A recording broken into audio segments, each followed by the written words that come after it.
पुष्पा जी, पहले तो आपने ना कर दिया था।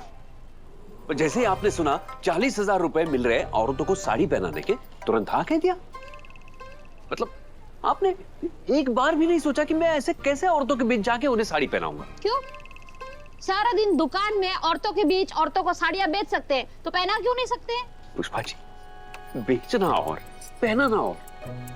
पुष्पा जी, आपको ये बुरा नहीं लगेगा मैं ऐसे औरतों को साड़ी पहना? क्यों बुरा लगेगा? मुझे आप पर पूरा भरोसा है। और वैसे भी कन्हैया लाख गोपियों के बीच रहे, लेकिन होगा तो वो राधा का ही ना।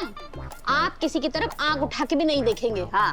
अरे पुष्पा जी, आप ये नहीं समझ रहे हमारे ऑनलाइन बिजनेस का क्या होगा? अरे वो ऑनलाइन बिजनेस है, फोन पे हो जाता है। सारा दिन दुकान की तरफ उसमें बैठना थोड़ी पड़ता है। और वैसे भी आपने रघुपति से कहा था ना कि साड़ी पहनाना एक कला है, तो अब अच्छा मौका मिला है, साबित करो सबको। लेकिन पुष्पा जी, लेकिन कुछ नहीं। आती हुई लक्ष्मी को ना लात नहीं मारना चाहिए, वरना लक्ष्मी रूठ जाती है। और इस बार ना मैं लक्ष्मी को रूठने नहीं दूंगी।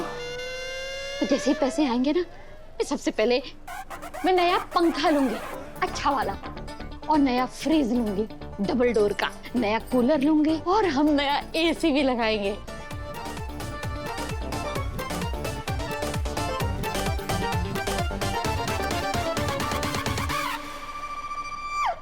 पुष्पा जी, आपकी खुशी के लिए तो मैं बॉर्डर पर भी चला जाऊंगा, पर ये साड़ी पहनाना थोड़ा मुश्किल लग रहा है। शर्मा जी, इस साड़ी के साथ मैं गोल्डन ब्लाउज पहनूं या सिल्वर ब्लाउज?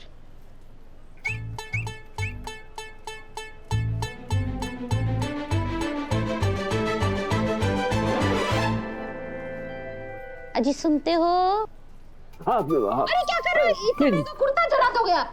हो गया आप किस ख्याल में हो? मैं थोड़ी टेंशन में हूँ। अरे किस बात की टेंशन?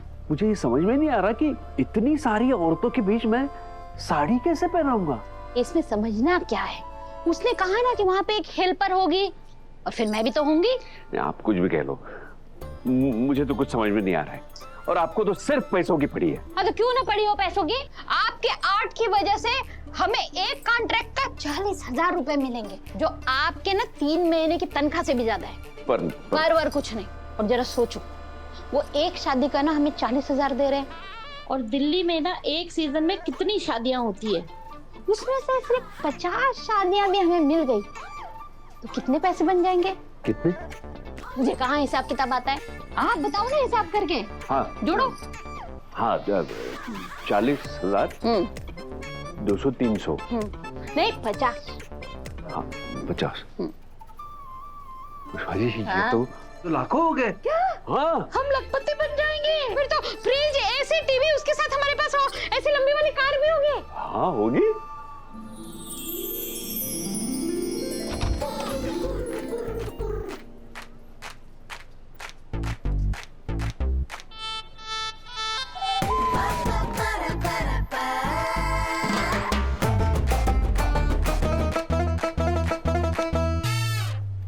सब रेडी है sir.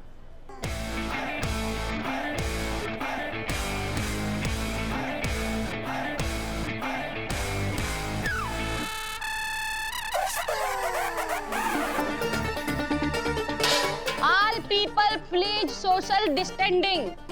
VIP is coming.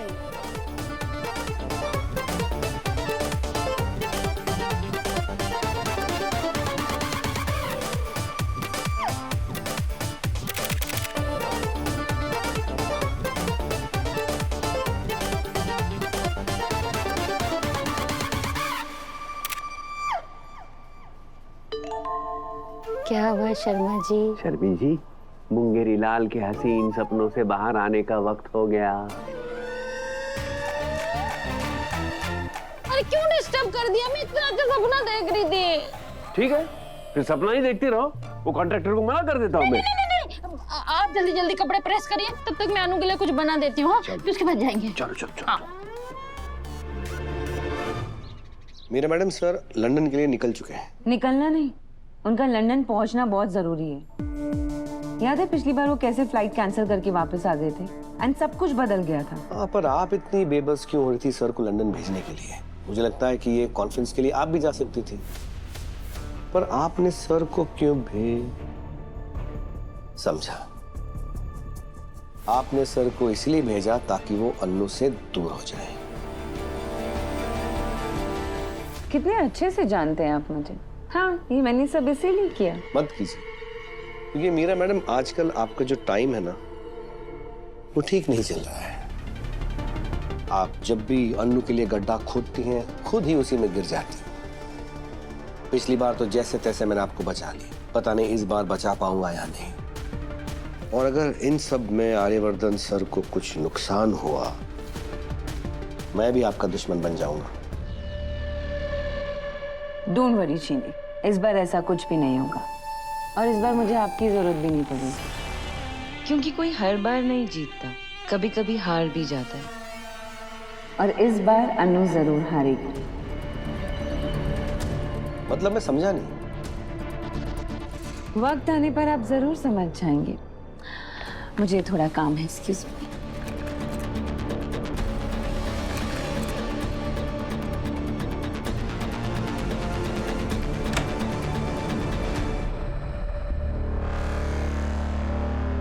Meera madam के दिमाग में बहुत कुछ चल रहा है, बहुत बड़ा चल रहा है अनु को लेकर। अब देखना ये है कि फंसता कौन है, अनु या मीरा मैडम खुद।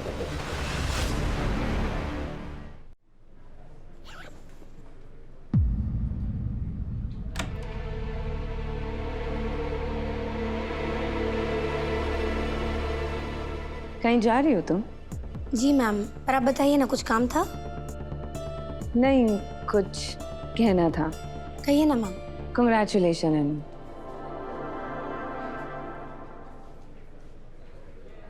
न्यू पोस्ट के लिए business head of Rajnandini sari.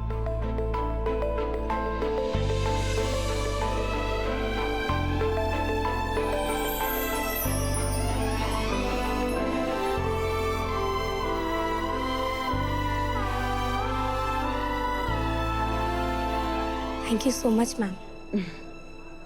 वैसे नई पोस्ट के साथ, नई कैबिन के साथ नई रिस्पॉन्सिबिलिटी मिल गई है तुम्हें। आर्य सर ने तुम्हें माँ का बर्थडे ऑर्गेनाइज करने को कह दिया। It's a big thing.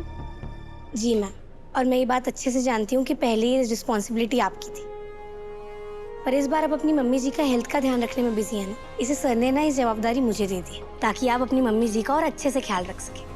But ma'am don't worry, I won't let you down, I promise. मैं बहुत अच्छे से कोशिश करूंगी कि मैं सारा काम अच्छे से करूं।